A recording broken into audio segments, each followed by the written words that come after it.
नमस्कार, SBT news में आपका स्वागत है। पेश है 5 जनवरी गुरुवार शाम 7:15 राजस्थान की बड़ी खबरें।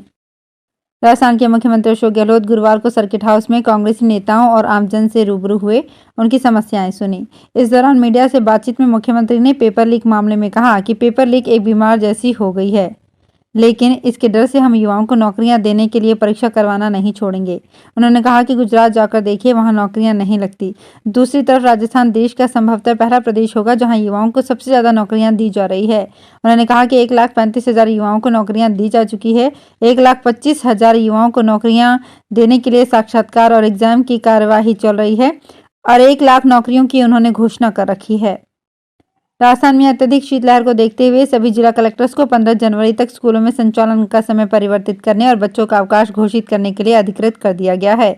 माध्यमिक शिक्षा निदेशक गौरव अग्रवाल ने इस आशय के आदेश जारी किए हैं। यह आदेश आज 5 जनवरी गुरुवार को जारी किए गए हैं। इधर श्रीगंगानगर जिला कलेक्टर सौरभ स्वामी के हवाले से जनसंपर्क कार्यालय ने 7 जनवरी तक स्कूलों में अवकाश रखने की सूचना जारी की है। राजस्थान में विधानसभा चुनाव में 10 महीने बचे हैं। राज्य के बजट के बाद इस बार मार्च अप्रैल से टिकट को लेकर एक्सरसाइज शुरू होने वाली है। कांग्रेस में इस बार टिकट के पैटर्न में कुछ बदलाव देखने को मिलेंगे। कमजोर जनाधार वाले मंत्री विधायकों के टिकटों पर इस बार खतरा है। फिर से जीत नहीं सकने वाले मंत्री विधायकों के टिकट काटे जा सकते हैं। इसके लिए सर्वे को आधार बनाया जाएगा। कांग्रेस जल्द ही सभी 200 सीटों पर बड़ा सर्वे करवाएगी। इस सर्वे में सैंपल साइज बड़ा लिया जाएगा ताकि हर सीट पर जनता की राय लेकर मौजूदा विधायक की खामियों, खूबियों और जीतने वाले उम्मीदवार पर तस्वीर साफ हो सके। भ्रष्टाचार निरोधक ब्यूरो डीजी हेमंत प्रियदर्शी द्वारा जारी किए गए आदेशों पर कांग्रेस के विधायक ने भी निशाना साधा है। पूर्व मंत्री व सांगो से कांग्रेस के वरिष्ठ विधायक भरत सिंह कुंदनपुर ने एक बार फिर मुख्यमंत्री अशोक गहलोत को पत्र लिखा है। लेटर में उन्होंने ये लिखा है कि सरकार के जीरो भ्रष्टाचार के नारे को ये अधिकारी चुनौती दे रहे हैं। उन्होंने किसी अच्छे ईमानदार अधिकारी को इस पद पर नियुक्त करने की मांग की। दरअसल एसीबी डीजी का अतिरिक्त चार्ज संभालते ही हेमंत प्रियदर्शी ने एक आदेश जारी किया था। आदेश के अनुसार भ्रष्टाचार निरोधक ब्यूरो भ्रष्ट अधिकारियों कर्मचारियों को ट्रैप करने के बाद नाम व फोटो जारी नहीं करेगी। सिर्फ विभाग और पद का नाम की जानकारी सार्वजनिक की जाएगी। भरतपुर में पंजाब नेशनल बैंक में घुसे 3 नकाबपोश बदमाशों ने पिस्तौल दिखाकर बैंक कर्मचारियों को बंधक बना लिया। बदमाश बैंक से 6 लाख रुपए लूट कर ले गए। बदमाशों ने जाते समय बैंक के मेन गेट को बाहर से बंद कर दिया। वारदात भरतपुर के वैर कस्बे में गुरुवार सुबह 11 बजे हुई। भरतपुर एसपी श्याम सिंह ने बताया कि वारदात के समय बैंक में 7 कर्मचारी और 2 ग्राहक मौजूद थे। श्रीगंगानगर के रामलीला मैदान को 33 दिन तक किराए पर लेने की बोली 71,50,000 रुपए तक पहुंच चुकी थी। बोली नगर परिषद के सभागार में आयोजित की जा रही है।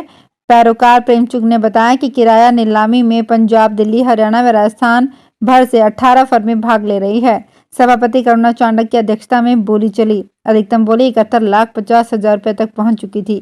जीएसटी 18% अलग से होगा। अधिकतम बोली लगने पर संबंधित फर्म को 18 जनवरी से 19 फरवरी तक रामलीला मैदान किराए पर दिया जाएगा। बोली में भाग लेने के लिए संबंधित बोलीदाता से 50-50 हजार रुपए धरोहर राशि जमा करवाई गई थी। कोटा दक्षिण में पार्षदों के विरोध के बाद भी यूडी टैक्स निजी फर्म ही वसूल कर रही है और वो टारगेट तक पहुंच गई है। ऐसे में अब कोटा उत्तर नगर निगम ने भी निजी फर्म को ही टेंडर दे दिया है। निजी फर्म ने काम भी शुरू कर दिया है और सर्वे शुरू करवा दिया है। नगर निगम कोटा उत्तर को मार्च तक 5 करोड़ का यूडी टैक्स वसूलना है। कोटा उत्तर के राजस्व विभाग के कर्मचारी अधिकारी ही टैक्स वसूलने का काम कर रहे थे, लेकिन नगर निगम कोटा उत्तर के पास बकायेदारों की लिस्ट काफी पुरानी है। जो सर्वे की लिस्ट थी वो सालों पुरानी थी और बीच में सर्वे का काम शुरू किया गया था, लेकिन पूरा नहीं हो सका। पश्चिमी राजस्थान के सरहदी बाड़मेर में इन दिनों साइबर क्राइम के मामले बढ़ते जा रहे हैं। आए दिन ओटीपी या मैसेज भेजकर एक पल में ही खाते से रुपए उड़ाए जा रहे हैं। जिले में साल 2021 में करीब 12 शिकायतें दर्ज हुई थी, जो साल 2022 में 10 गुना बढ़कर 100 से पार हो गई हैं। पाकिस्तान की सीमा से सटे सरहदी बाड़मेर जिले में बढ़ते साइबर अपराध पर अंकुश लगाने के लिए जिला मुख्यालय में साइबर थाना खोला गया है। आहोर में पारसनाथ पर्वतराज और मधुवन को बिना जैन समाज की सहमति के इको सेंसिटिव जोन घोषित करने के विरोध में सकल जैन समाज ने पंचायत समिति के बाहर धरना प्रदर्शन किया। इसके साथ ही राजस्थान के मुख्यमंत्री, झारखंड के मुख्यमंत्री और राष्ट्रपति के नाम आहोर एसडीएम शैलेंद्र सिंह को ज्ञापन सौंपा गया। जैन समाज के लोगों ने बताया कि पारसनाथ पर्वतराज और मधुवन को बिना जैन समाज की सहमति के इको सेंसिटिव जोन के अंतर्गत घोषित किया गया है। झारखंड सरकार ने जैन तीर्थ की स्वतंत्र पहचान और पवित्रता नष्ट की है। उन्होंने कहा कि यह हमारा शाश्वत जैन तीर्थ है, जहां हमारे 20 तीर्थकर भगवान मोक्ष को प्राप्त हुए हैं। श्रीगंगानगर जिले के रायसी नगर में सीमा सुरक्षा बल के चौकस जवानों ने गांव 77 आरबी की रोही में अंतर्राष्ट्रीय बॉर्डर पर पाकिस्तान से आई हेरोइन की खेप बरामद की। हेरोइन बरामद होने पर तस्करों की तलाश में पुलिस, बीएसएफ और सुरक्षा एजेंसियों ने बॉर्डर इलाके में सर्च अभियान चलाया, लेकिन तस्करों के बारे में कोई सुराग नहीं मिल पाया। जानकारी के अनुसार बीएसएफ ने काको सिंह वाला चेक पोस्ट के निकट खेत में पड़े काले रंग के बैग से हेरोइन के 3 पैकेट बरामद किए। इसमें 3 किलो हेरोइन थी। बीएसएफ की सूचना पर पुलिस व सुरक्षा एजेंसियों के अधिकारी मौके पर पहुंचे। राजस्थान में 11 महीने के बाद होने वाले विधानसभा चुनाव के मद्देनजर भाजपा के केंद्रीय नेतृत्व ने भी अपना पूरा फोकस राजस्थान पर कर दिया है। गहलोत सरकार को विभिन्न मुद्दों पर घेरने के लिए बीजेपी आलाकमान ने केंद्रीय नेताओं को अलग अलग टास्क दिया है। नए साल की शुरुआत में जहां पार्टी के राष्ट्रीय प्रवक्ता सुधांशु त्रिवेदी ने गहलोत सरकार को घेरा, तो वहीं अब कई और केंद्रीय नेताओं के दौरे भी राजस्थान में तेज होंगे, जिनमें भाजपा के राष्ट्रीय अध्यक्ष जेपी नड्डा, केंद्रीय गृह मंत्री अमित शाह और पार्टी के राष्ट्रीय संगठन महामंत्री बीएल संतोष सहित कई केंद्रीय नेताओं के भी राजस्थान में तेज होंगे। जैसलमेर के एक गरीब युवक को जीएसटी विभाग ने 1,39,79,407 रुपए का जीएसटी नोटिस भेजा है। नोटिस में कहा गया है कि युवक के नाम पर जीएसटी टैक्स बकाया है, जिसे जल्द से जल्द ना भरा गया तो उन पर कार्यवाही की जाएगी। जैसलमेर के रिधवा गांव के नरपत राम मेघवाल को जब आयुक्तालय दिल्ली उत्तर से नोटिस मिला तब से वो परेशान हैं। जयपुर, भीलवाड़ा, बालोतरा, भिवाड़ी सहित अन्य बड़े उद्योगों से निकलने वाले गंदे पानी को खुले में छोड़ने वाले समूहों पर सख्ती के लिए राजस्थान राज्य प्रदूषण नियंत्रण मंडल सख्ती करेगा। दरअसल प्रदेश में 4 साल पहले विजिलेंस स्क्वाड विंग का गठन किया गया था।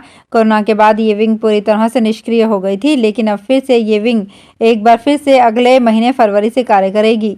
राजस्थान प्रदूषण नियंत्रण मंडल को निर्धारित मानक पर पानी को ट्रीट नहीं करने की शिकायत मिल रही थी। उदयपुर में रिश्वत की मांग करने और तत्कालीन डिप्टी जितेंद्र आंचलिया द्वारा परिवादी को थाने में बुलाकर गिरफ्तारी का डर दिखाकर समझौता करवाने का मामला सामने आने पर पुलिस डीएसपी जितेंद्र कुमार आंचलिया को एपीओ करने के आदेश जारी किए हैं। आदेश के अनुसार अब उन्हें जयपुर पुलिस मुख्यालय पर उपस्थिति देनी होगी। माइंस विभाग की ओर से विभागीय बकाया व ब्याज माफी की एमनेस्टी योजना 2022 में अब तक 565 प्रकरणों में 36 करोड़ 91 लाख रुपए की राशि जमा हो गई है। 29 अगस्त 2022 को आदेश जारी कर 6 माह के लिए लागू विभागीय बकाया व ब्याज माफी योजना में फील्ड अधिकारियों को संबंधित बकायादारों से सीधे संपर्क कर योजना का लाभ उठाते हुए बकाया राशि जमा कराने को प्रोत्साहित करने के निर्देश दिए थे। योजना में ब्याज माफी के साथ ही अलग अलग स्लैब में मूल राशि में भी अधिकतम 90% तक राहत दी जा रही है। तो फिलहाल इस बुलेटिन में इतना ही, फिर हाजिर होंगे कुछ और बड़ी खबरों के साथ।